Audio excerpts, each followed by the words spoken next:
Okay, Mr. Zavos, this is my feedback, and this is my second draft of Mask of the Red Death, my ekphrastic poem. Uh, Early on, is there any connection you want to make to the title of the piece? And I didn't really do anything with that, but then you said a little into this, how might you span the imagery of this simile about gambling? So you can see in the next draft, I added in the idea of throwing everything in as a way of kind of bolstering that idea of these people at the table in the picture gambling. Then you said something about is it an ancient clock donned with Roman numerals?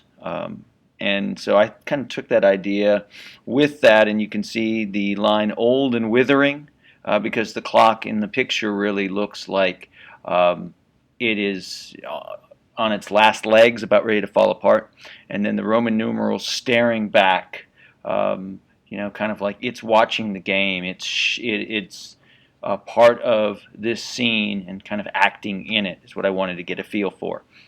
Then a little later on, you said, "Why a feather? Is it symbolic?"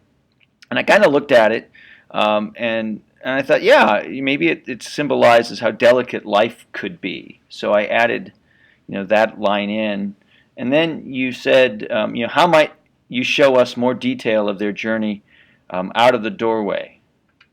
Do we see it? And so I looked at that, and that was really the last part that I added. I didn't change a whole lot else to the piece, but I added in, their skeletal masks shining in the moonlight, hiding the terrors that were hidden beneath them, creatures of hell, souls that were carrying out their punishments from sin.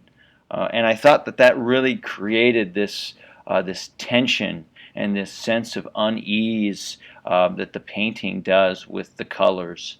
If I did another draft, I might add a little bit more about the colors, but that is kind of why I added those in, and I thought they kind of began to fill in for the reader a little bit more information about this piece of art and this piece of poetry.